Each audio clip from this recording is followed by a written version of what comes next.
तुम भी ठीक नहीं है, हट जाओ। द्वापर बोलो तो हमें टीका लगा दे जो कल युग को काम को नहीं है, हम ही सब कछु हैं। नारद जी बोले बताओ तो उपलब्धि तो बताओ। द्वापर बोला कि मेरे युग में कृष्ण आए।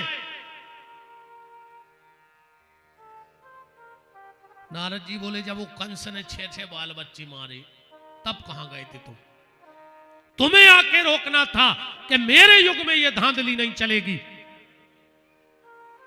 द्वापर की भी गर्दन झुक गई। नारद जी कल युग से बोले तुम, कल युग बोलो हम मोह चलावे में भरोसा नहीं रखा, तुम्हें हम आओ देखने हैं हम का कर सकत। बोले हाओ। कलयुग ने उताई से गांव के बाहर हाथ करो, एक बड़ा मंदिर बन गया बहुत विशाल। उनमें एक सोने को घंटा बन लगा 5 किलो। 2 बड़े पक्के मित्र हते हुए सवेरे घूम भी जाते। उनने देखो कि यार रात में ते कछु हतो ने और इतनो बड़ो मंदिर बन गयो। एक बोलो चलो भीतर, भीतर गए सो जो घंटा चमचमावे। एक बोलो कि जब गांव भर को जो ही पता नहीं है कि मंदिर बन गयो तो उनको ये सोने के घंटा को का पता। चलो अपन खोल लिए, आधो आधो बांट ले भी। बोले ठीक है। एक बोलो तो हम जा रहे हैं घरे, सो हथौड़ा छेनी ले आए, तुम बैठियो और कछु नाश्ता बनवा ले आए। एक बैठ गाओ मंदिर में, एक गाओ घरे। सो जो घरे गाओ वो अपनी पत्नी से बोलो कि सुनो पूड़ी में जहर मिला दे, हम ओखो क्या गली में खुआ दे, सो वो मर जाए 5 किलो अपनो। और जो मंदिर पे बैठो तो इन्हें सोची यार वो आ है 2.5 किलो वो ले ले। सो इन्हें मंदिर की खरसल पे तुम बड़ो पत्थरा धर के बैठ गओ कि जैसा ही वो आ है हम के ऊपर पटक दे, वो मर जाए 5 किलो सोनो हम आओ। जैसा ही वो आओ इन्हें पत्थरा पटको, जो मर गओ इन्हें सोची कलेवा कल घंटा बाद आई में खोल है। आ जो पुड़ी खाई सोता ही वो मर गओ। कल युग बोलो अपनो तो सीधो सीधो है, घंटा वो बंदो अबे 2 ही डरी। इतने उदारी को काम है ही नहीं है। पुण्य की जड़ पाताल और पाप की जड़ अस्पताल। इतने उदारी नहीं होए। अरे एक बात और सुन लो, विशेषकर इस व्यासपीठ से हमारी कथा में ने तो तुम्हें स्वर्ग के सपने दिखाए गए हैं कि तुम मरवे के बाद स्वर्ग जे हो। कैसे ने हमें को लौट के मिलो आए आज तक होते से। उन्हें हम तुम्हें नरक को भय दिखा रहे कि तुम जो करो तो जो हुई है। कैसे ने हमें को नरक बारो मिलो आज तक, ने हमें उते को पता मिल रहा कि कौन कहां से गाड़ी मिला थे उते को, कहां से 5 डरी के प्लेन जा रही और तुम्हारे को मिलो होए आओ होए सायपुर में 6 महीना स्वर्ग में रह के तो तुम बता दे। चलो नरक में रह के आओ हो तो बता दे। इस व्यास गद्दी से ना तो तुम्हें स्वर्ग के सपने दिखाए जाएंगे और न नरक का भय दे के डराया जाएगा। और सुन ले, जो ये तुम्हें नरक को डर और स्वर्ग के सपने दिखा रहे हैं, समझ लियो जी अपनी नई दुकान चलावे की एडवर्टाइज कर रहे हैं। या भी बिल्कुल ध्यान रखियो, ये अपनी दुकान जमावे की तुक में बिल्कुल बैठे कहा है। स्वर्ग को नरक को चक्कर जे को बताए, समझियो बिल्कुल वो अपनी दुकान लगावे की तैयारी में है। पर हां एक बात जरूर है, तुम्हें स्वर्ग के सपने नहीं दिखाए जाएंगे, पर जीते जी तुम्हारा घर स्वर्ग बन जाए ऐसी राह जरूर दिखाई जाएगी। जीते जी स्वर्ग बनाओ। मारे के बाद कोने देखो पूरी जिंदगी भूखों मर गए, पूरी जिंदगी फटे कपड़ा कही आखिरी में बैकुंठ में बैठे होंगे। इतने मर गए भूखों, वो तो कोने देखी कि तुम बैकुंठ में बैठी के नरक में डरी। चलो नरक में डरे तो तक वह चीन लाओ, तुम कहते हमें चीन जाओ पेपर में हरी जो डरो नहीं नरक में।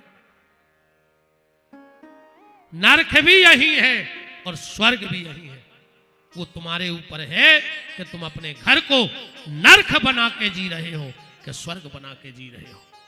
मैंने कल भी आपसे निवेदन किया था कि नियम भले टूट जाएं पर तुम्हारी नियत गड़बड़ नहीं होनी चाहिए, तो तुम जहां रह रहे वहीं तुम स्वर्ग का सुख भोग रहे हो। पुण्य की जड़ पाताल और पाप की जड़ अस्पताल।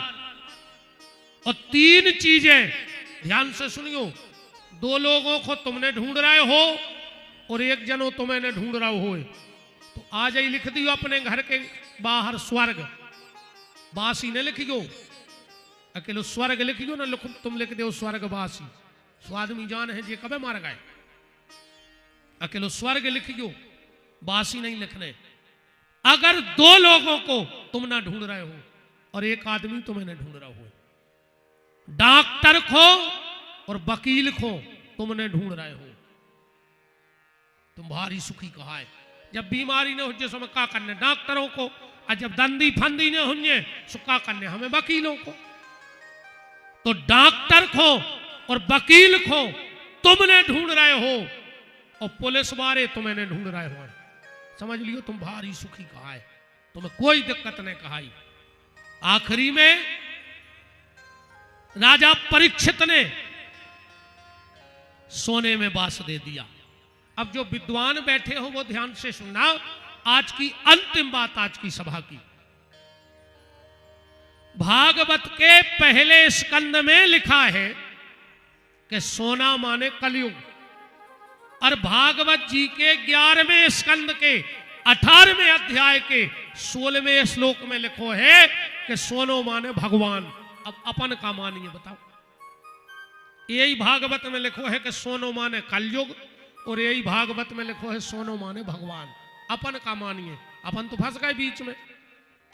वेद व्यास जी से कहा आपने एक ही ग्रंथ में दो भती बात काय लिखी कि सोना माने कलयुग, कि सोना माने भगवान। हम लोग क्या माने? व्यास जी बोले एक काम करो, पुराणों के हाई कोर्ट में केस लगाओ और वहां के जज का जो फैसला होगा वो मान्य होगा। पुराणों का हाई कोर्ट कौन है? रामचरितमानस। और जज कौन है? गोस्वामी तुलसीदास। तुलसीदास जी की अदालत में केस लगा कि व्यास जी ने एक ग्रंथ में दो भती बात कर दी। तुलसीदास जी बोले हो जाता है कभी कभी, तो बोले फैसला, बोले एक चौपाई पढ़ ले, फैसला हो जाए सोनो माने कलयुग के सोनो माने भगवान। कौन सी चौपाई? तुम ही निवेदित भोजन करही, अप्रभु प्रसाद पट भूषण धरई। अच्छा, कितने जनों समझ में आ गए चौपाई से कि सोना माने भगवान के सोना माने कलयुग? हाथ उठा। 4-5 जनों में आ गई है समझ में। सुजी कल तुम्हें बता दे, अपन आगे की चर्चा करेंगे। अब भाई जो चीज तुम्हें समझ में आ जाए मैं अपन का समय खराब करेंगे भाई। जो अच्छा जब बताओ समझ में कौन कौन को नहीं आई वे हाथ उठाओ। चलो 4-5 जनों ने समझवे पे उठाई, 20 जनों ने बिना समझे पे उठाई, तो बाकी के कहते हैं काय खुआए, काय खुआए। बीच बीच में हाथ उठाते रहेंगे, भगवान ने उठा ले।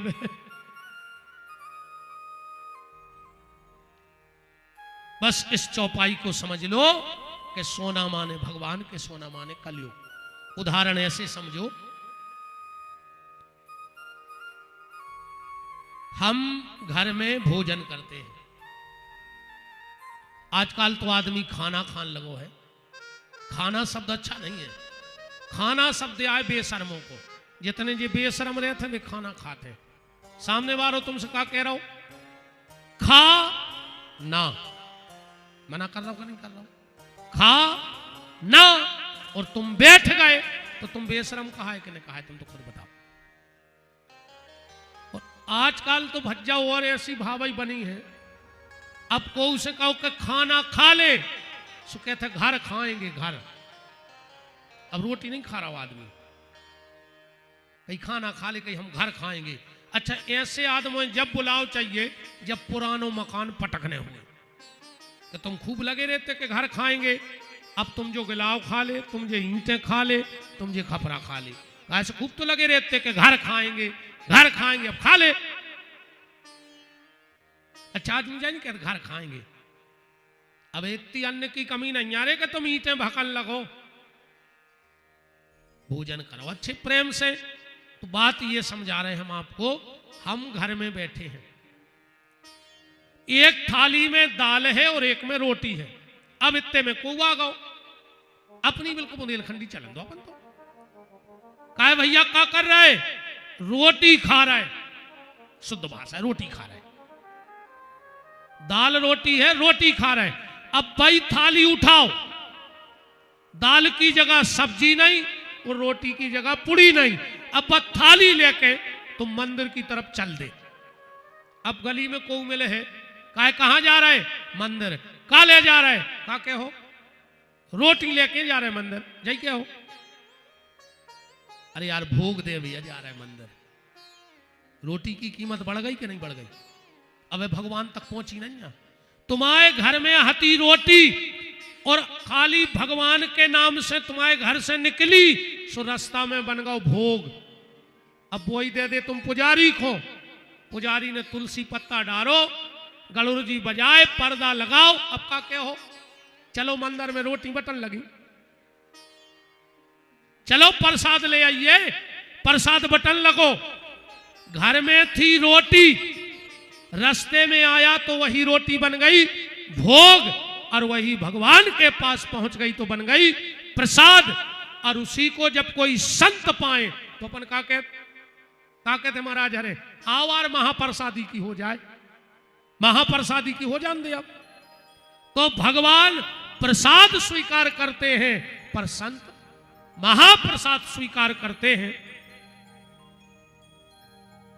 तो क्या लिखा है चौपाई में, प्रभु प्रसाद पट भूषण धराई, ईमानदारी का, नेकी का, बदी का सोना साक्षात भगवान है, पर बेईमानी का सोना साक्षात कलयुग है।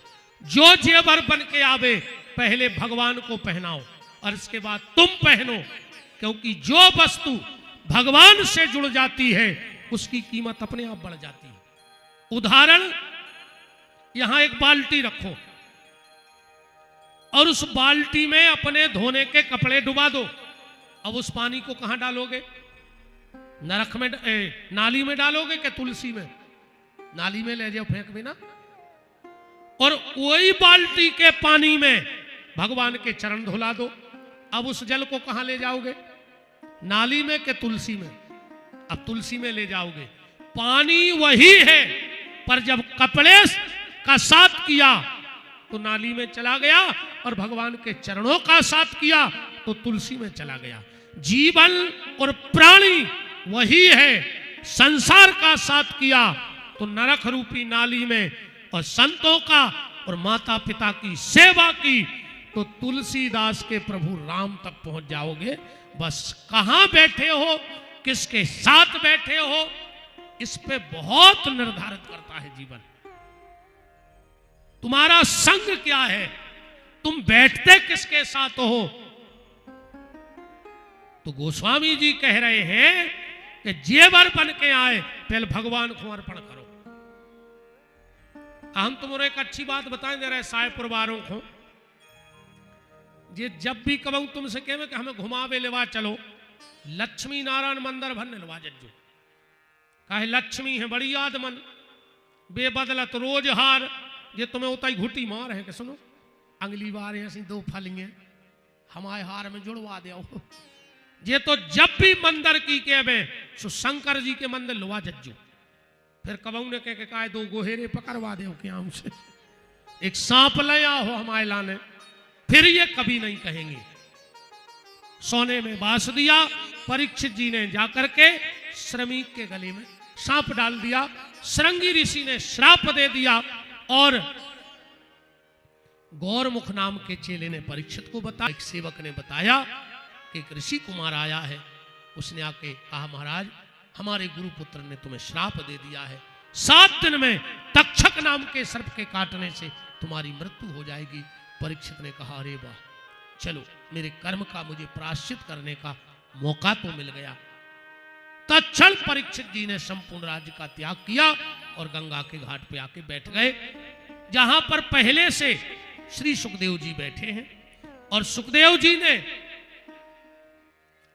निश्चित है मौत निश्चित है। ऐसो दुनिया में कोई पैदा ही नहीं भाव जो मरे ने, पर मौत अनिश्चित है, जो पता नहीं आके कबे आ है, मनवा है। आवे को निश्चित है, कबे आ है जो अनिश्चित है।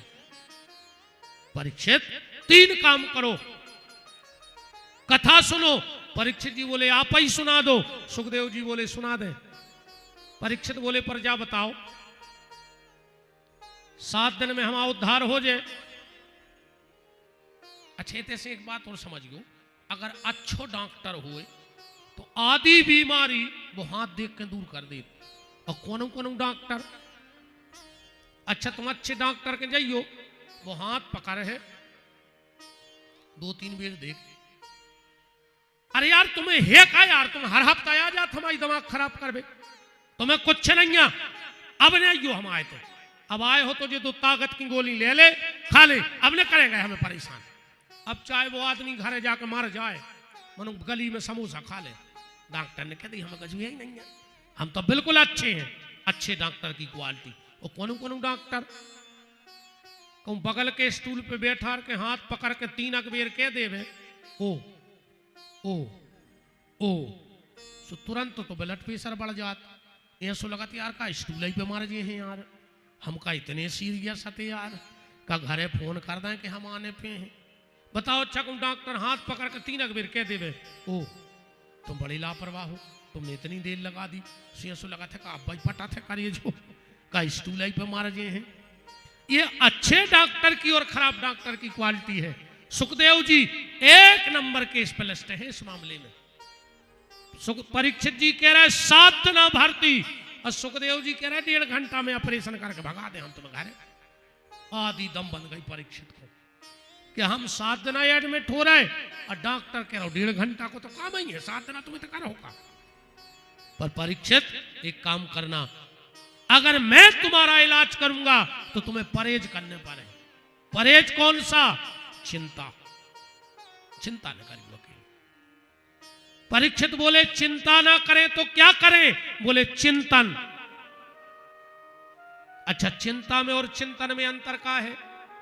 अगर तुम चिंता करो हो तो चिता मिल है, और चिंतन करो हो तो सच्चिदानंद परमात्मा श्री कृष्ण मिले है। बस तो अंतर है। चिंता ऐसी डाकनी के काट कर ये जो खाए, और वेद विचारो का करे कानों दबा पिलाए। बिल्कुल चिंता न करो। तो जो कई बार हमने देखो है, सियाने सियाने मोड़ी मोड़ों को डांटा थे, खा ले अब जे देना हम है सो, जो देना हमने हुई है वो दिन पर है तुम्हें पता। अच्छा, तुम अइया साथ है पूरो घर, तुम मर जाओ सो घर के रोटी न खे। तुम्हार ज्यादा भरन में हो तो आज मर के देख ले, तुम्हें तुम्हारी औकात पता पड़ जाए। पहले तुम्हारे तय किराने को सामान थैला में भर के हाथ हुई, तुम मरो भर, अगर 11वें दिन पूरो आपे भर के 13 को सामान नहीं आवे तो विपिन बिहारी को नाव बदल दियो। तुम का जान रहे कि घर के खे है ने, ये तो फिर रिश्तेदार आ जाते समझावे कि अब भैया जो होगा सो होगा, अब तुम्हारे आगे परिवार है वो देखो सब। वो भी 2-3 दिन को भूखे आनो रे सुकत ले आओ पहले खा ही ना, बाद में देख भी सब। कोनों के घरे कोनों जब मरत है ये सो लगत है, ये घर के 10-12 मर हैं आ जाए, चढ़ चढ़ बैठा तो मरे मराए पे 6 आदमी पकड़ रहे, वो जाके फिर गिर पर वही पे फिर पकड़ ले आए, और आधा घंटा बाद मरघटा में दई लोग हर गया। कई अब इलाहाबाद को का 6 महीना पहले अजय को दे दे सो घर के जियन ने ते मुमाड़ा और पहले उन्हें खोजे को ऑर्डर दे दीजिए सो कि हम घरे बैठे तो मैं 13 को ऑर्डर दे आए। इसलिए मेरा निवेदन है, चिंता मत करो, तुम तो चिंतन करो, जो होगा वो अच्छा ही होगा, क्योंकि ईश्वर किसी के साथ कभी गलत नहीं करता है। तो चिंता न करो राजन, 7 दिन अभी बाकी है, पल ही पल में परलोक प्राप्त होता है। खड़बांग से राजा का मोक्ष 2 घड़ी में हुआ, तेरा तो शरीर अभी 7 दिन तक बाकी है। ऋषि सब साक्षी है, कथन यह है मेरा भागवत पुराण से दुख दूर होते हैं। अदेखता हूँ आज से 7वें दिन तुम्हारे लिए, राम नाम मोक्ष द्वार कैसे नहीं खुलता है। तो कल परीक्षित जी अब जीने के सूत्र सुखदेव जी से प्राप्त करेंगे। आज की चर्चा को हम विराम की तरफ ले जाते हैं। मैं परम श्रद्धेय परम सम्मानीय गौ संत ब्राह्मण गरीब, और वो कल हम रात में एक वीडियो देख रहे थे भाई, जब वो बच्चा गा रहा हो तो तमूरा में, आप क्या कमाल को गा रहा हो, तो कमाल को गा रहा हो। तो वो हम 3 अखबार देखो रात में घर है, क्या तमूरा गा वो, चाहे उड़ीसा की मंगवा दे, कक्का मूरो भी आओ करा दे उन्हें गाओ है वो कितने अच्छे शब्दों से गा रहा हो। तो भैया के लिए वास्तव में कई बार लोग हमसे अदर भी पूछत हैं कि तुम भार्गव जी की इतनी तारीफ करत काहे हो, का स्वार्थ है, का स्वार्थ है कि तुम हर मंच से तारीफ करत। हमने कहा मेरा इतना स्वार्थ है कि हजारों गैया सुरक्षित है, हमारा जो स्वार्थ है। हजारों ब्राह्मण बालक वेद पढ़ रहे हैं, विपिन बिहारी को जो स्वार्थ है। हजारों बेटियों के घर बस गए, विपिन बिहारी को जो स्वार्थ है भार्गव जी से। और हमने कहा हम झूठी तारीफ करत नहीं है, तुम भार्गव जी जैसे काम करन लगो सो हम मंच से तुम्हारी तारीफ करन लगे। तुम बन जाओ भार्गव, भार्गव जी जैसे तो नहीं बन सकत, पर अगर वे 100 कदम आगे न कर गए तो तुम वो पे 2 ही कदम चल जाओ, हम तुम्हारी भी मंच से तारीफ करन लगे। मात्र 100% भार्गव जी हैं तो तुम 2% हो जाओ उनकी तुलना में, हम मंच से तुम्हारी तारीफ करने लगे। हम सिर्फ अच्छाई के ग्राहक हैं। तो ऐसे परम संत सम्मानीय आदरणीय मेरे हृदय में तो बहुत जगह है। और हम तो रहेली विधानसभा जब आओ जई सोचा थे संत के नगर में जा रहे हैं, तो मैं चाहता हूं ए भाई हरो 2 मिनट बैठ जा, जे को भाग जाओ सो सूप न खा की बाऊ कहाँ है, भागो को जे को भाग जाए ना धल्ली को सूप न खा साहेपुर में, बैठ जाओ 2 मिनट को। बिना आरती के न जाएंगे। सत्यनारायण की कथा नहीं सुनी, कलावती गई थी प्रसाद छोड़ के, कलावता की नाव डूब गई थी। अकौ कलावता गाओ बिना प्रसाद को तो कलावती से हाथ धो बैठ। मैं परम श्रद्धेय सम्माननीय आदरणीय भार्गव जी से निवेदन करता हूं कि 2 शब्द जोरदार तालियों से एक संत नेता का स्वागत सम्मान। व्यासपीठ भी जब ऐसे राजनेता जिनमें संतों का स्वभाव होता है तो उनको देख करके हर्षित और गौरवान्वित होती है। जो काम संतों का है वो भारत के राजनेता गोपाल भार्गव जी कर रहे हैं। हम लोगों के आधे से ज्यादा काम आप कर रहे हैं। परम सम्मानीय आदरणीय भार्गव जी।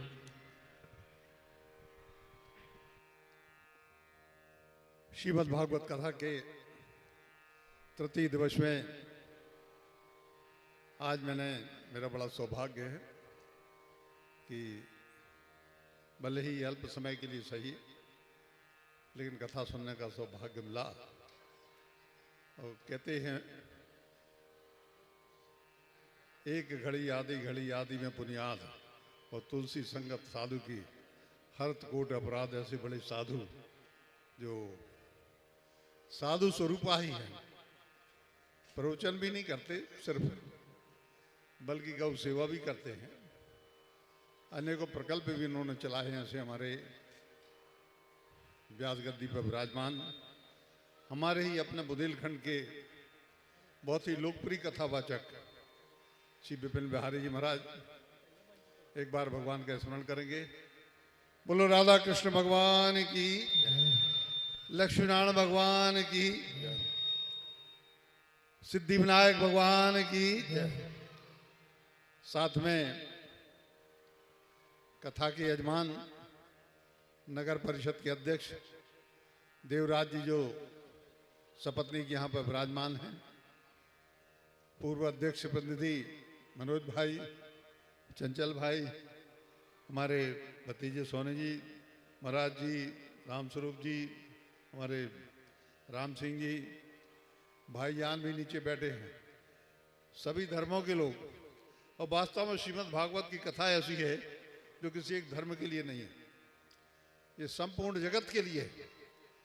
और व्यास गद्दी से जैसा महाराज जी ने कहा कि यदि स्वर्ग और नरक की कल्पना करें तो यह कल्पना ही है, बल्कि क्योंकि कोई यहाँ पर पृथ्वी पर ऐसा व्यक्ति नहीं है जिसने स्वर्ग देखा हो, और कोई व्यक्ति ऐसा भी नहीं मिलेगा जिसने नरक देखा हो और यहाँ आके बताया हो कि नरक ऐसा होता है, स्वर्ग ऐसा होता है।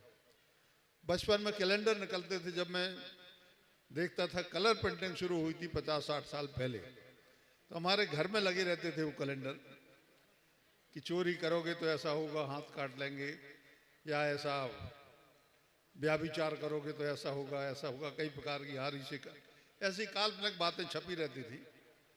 पौराणिक के आख्यानों में, पौराणिक किताबों में, कथाओं में सब उल्लेख होता है, लेकिन वास्तव में दर्शन और देखना तो किसी का नहीं हुआ कि भाई स्वर्ग में क्या है और नरक में क्या है। तो जैसा महाराज जी ने बताया व्यास गद्दी से कि स्वर्ग यहाँ है और नरक भी यही है। हम अपने पुण्य का यहाँ पर लाभ प्राप्त करते हैं और पाप को यहाँ भोगते भी हैं। तो जैसा बताया कि यदि पाप है तो अस्पताल है और पुण्य है तो सब कुछ आपके पास में है। तो इसी बात को अपनी सरल भाषा में, सबसे अच्छी बात मुझे महाराज जी की एक लगती है कि हमारे बुंदेलखंड की ही भाषा में, सरल भाषा में, अनेकों हमारे जो बड़े बड़े श्रीमद् भागवत के या राम कथा के प्रवक्ता हैं, वह ऐसी कथा करते हैं कि आधी सी कथा लोगों के मस्तिष्क में ही नहीं जा पाती, और वह बैठते सिर्फ इसलिए हैं कि अब हम आए हैं तो बैठेंगे। किसी को जमाई आ रही है, किसी के लिए उदासी आ रही है। तो यहाँ पर मैंने देखा कि अभी कोई एक व्यक्ति, मैंने 1 घंटे में देखा, एक व्यक्ति भी मुझे जमाई अमाई लेते हुए नहीं मिला, बल्कि कथा के आनंद में डूबा हुआ पूरा का पूरा ये पंडाल मुझे देखने के लिए मिला। तो महाराज जी से यही प्रार्थना है कि आपने जो सत्संग हम सभी साहेबपुर के बंधुओं के लिए दिया, तो उसके लिए मैं भी आपका आभारी हूँ। इसी प्रकार से आपका आशीर्वाद हम सबके ऊपर बना रहे, क्योंकि कथा सुनाना भी एक प्रकार का बहुत बड़ा आशीर्वाद होता है। हम अपने जीवन में एक बार भी यदि कथा का हम श्रवण कर लेते हैं, अनुसरण कर लेते हैं, तो वैकुंठ को प्राप्त हो जाते हैं। यहाँ तो पूरी कथा की धार बह रही है, पूरी गंगा बह रही है, आप सभी लोग उसमें नहा रहे। भगवान से यही प्रार्थना है कि आप सब सुखी रहें, प्रसन्न रहें, आनंदित रहें, आपके घर में खूब गृह शांति रहे, खूब धन धान्य से परिपूर्ण घर रहे। जो कुछ भी इच्छा आप करें, जो इच्छा करहु मन माही, और ईश्वर कृपा किसी दुर्लभ नाही। तो ये बात सही है कि भगवान की कृपा से कोई भी वस्तु, कोई भी चीज़, कोई भी काम हमारा दुर्लभ नहीं है जो ना हो सके। आप सभी लोग इसी प्रकार से भक्ति के रस में डूबे रहें और कथा का श्रवण करते रहें। मैं आप सभी लोगों के लिए बहुत बहुत अपनी ओर से भी धन्यवाद दूंगा। इतनी बड़ी कथा, इतना बड़ा पंडाल हमने शाहपुर में बहुत ही कम देखा है। पहली बार आसपास के लोग भी आए हैं। धबोली के हमारे लम्बरदार जी भी बैठे हैं, विराजे हैं। सभी लोग हमारे यहाँ पर पार्षद बंधु भी बैठे हैं।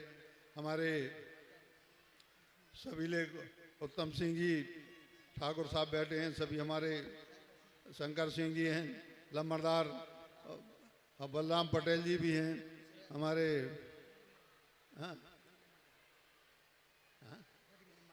और रघुवीर लम्बरदार जी भी हैं, देवेंद्र गौर जी भी विराजे हैं। सभी लोग सम्मुख यहाँ पर मुझे परिलक्षित हो रहे हैं। सभी के ऊपर भगवान अपनी कृपा बनाए रखें, भगवान का आशीर्वाद आपको इसी प्रकार प्राप्त होता रहे, यही प्रभु से प्रार्थना है। और मैं सभी का नाम एक साथ नहीं ले सकता क्योंकि काफ़ी वक्त लगेगा, मुझे कहीं दूर भी जाना है। लेकिन वो कहते हैं ना कि एक शब्द भी यदि कथा का कानों में आ जाए तो वही हमारे लिए बहुत ही बड़ी चीज़ हो जाती है। एक प्रकार से पूरी श्रीमद् भागवत को पढ़ने के बराबर हो जाती है। तो महाराज जी के लिए प्रणाम है, सभी भक्तजनों के लिए प्रणाम है। आप लोग इसी प्रकार इस कथा के लिए अंतिम राम तक सफल बनाएं। सभी लोग जो आसपास के हैं वह भी पधारें समय निकाल कर, यही मैं सबसे विनय करता हूँ। एक बार फिर कहेंगे बोलो लक्ष्मीनारायण भगवान की, श्रीमद् भागवत महापुराण की, सभी भक्तजनों की जय जय। बहुत भार्गव जी जब दूसरी बार सायपुर आवे तो पूर्व हटाकर मंत्री बनकर ही आवे। जय हो जय हो। हाँ बिल्कुल, अब की हम तो कहते भगवान कथा के विराम में ही आप आ जाएं और हमें अपने कहने पर एक पूर्व मंत्री कहें हम कि हम सबके लाडले मंत्री महोदय आदरणीय भार्गव जी पधारे हैं। और एक बहुत अच्छी बात आपने कही कि सर्वधर्म की कथा है।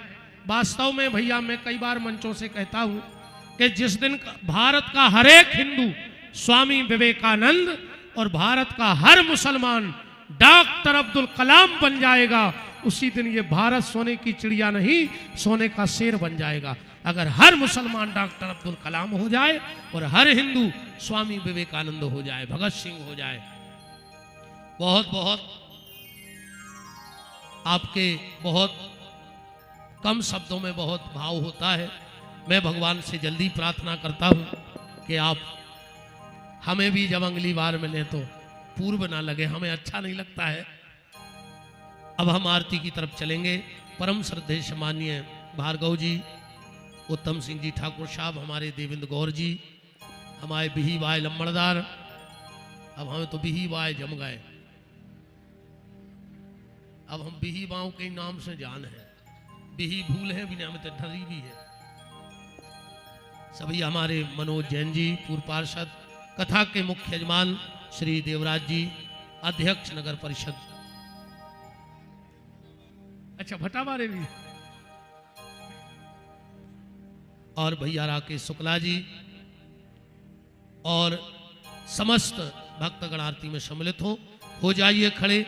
और परम श्रद्धेय पूज्य हमारे सौजना वाले पूज्य दद्दाजी महाराज, उनके परम सानिध्य में और भार्गव जी की अध्यक्षता में आज की आरती। खोलिए हाथ, बोलिए हमारे साथ जब तक आरती जलती है कि जिनका रखवाला है राम, उनका कौन बिगाड़े काम। जिनका रखवाला है राम, उनका कौन बिगाड़े काम। कृपा करे जब श्याम सलोना, माटी भी बन जाए सोना। कृपा करे जब श्याम सलोना, माटी भी बन जाए सोना। निर्बल बलशाली बन जावे, दुख दारिद्र निकट नहीं आवे। निर्बल बलशाली बन जावे, दुख दारिद्र निकट नहीं आवे। तेरे प्रभु की लंबी भुजाएं, अपने दास को सदा बचाए। मेरे प्रभु की लंबी भुजाएं, अपने दास को सदा बचाए। सबको मिल जाए आराम, जिनका रखवाला है राम। जिनका रखवाला है राम, उनका कौन बिगाड़े काम। दोनों हाथ ऊपर उठाइए, बोलिए हमारे साथ, हे मेरे नाथ हे मेरे नाथ, मैं आपको मैं आपको कभी न भूलूं। कभी न भूलूं। हे मेरे नाथ हे मेरे नाथ, मैं आपको मैं आपको कभी न भूलूं। कभी न भूलूं। हे मेरे नाथ हे मेरे नाथ, अब तो दया करो। तो दया करो। चलिए अब भगवान की आरती सम्मानीय भार्गव जी, पूज्य दद्दा जी और सभी भगतजन राम। हरि ओम चंद्रमा मनसो जातक्षसोः सूर्यो जायतो श्रोतोदयश्च प्राणशमखादग्निरजायतो। श्री बांके बिहारी तेरी आरती गाऊं। श्री बांके बिहारी तेरी आरती गाऊं। हे गिरधारी तेरी आरती गाऊं। हे गिरधारी तेरी आरती गाऊं। हो मोरी मुकुटी तेरे शीश पे सोहे। मोरे मुकुट तेरे शीश पे सोहे। प्यारी बंसी मेरा मना मोहे। प्यारी बंसी मेरो मन मोहे। देख चवे बलिहारी मना। श्री बांके बिहारी तेरी आरती गाऊं। हो चरणों से निकली है गंगा प्यारी। चरणों से निकली है गंगा प्यारी। जिसने सारी दुनिया तारी। जिसने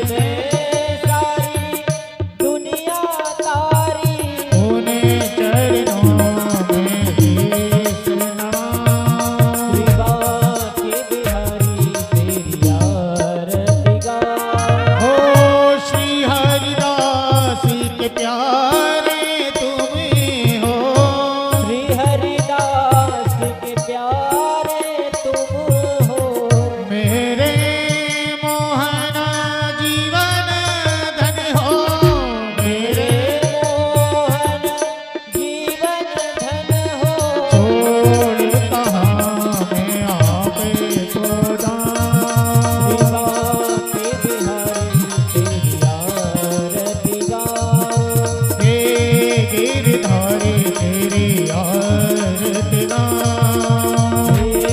गिरधारी तेरी आरती गाऊं। कर्पूरी गौरम करुणावतारम संसार सारम बुद्धेन्द्रहारम सदा वदनमनुजारि वन्दे भवामि च त्वं नमामि। ओ मंदारी माला काली काले कपाली माला गते किराय दिगंबराय च दिगंबराय नमः शिवाय च नमः शिवाय नमः शिवाय च नमः शिवाय नमः शिवाय च नमः शिवाय। ओम पारार्थिकं मम नदाय जलेने सिल्लेकरणं देवादिवन्दनम् आत्मा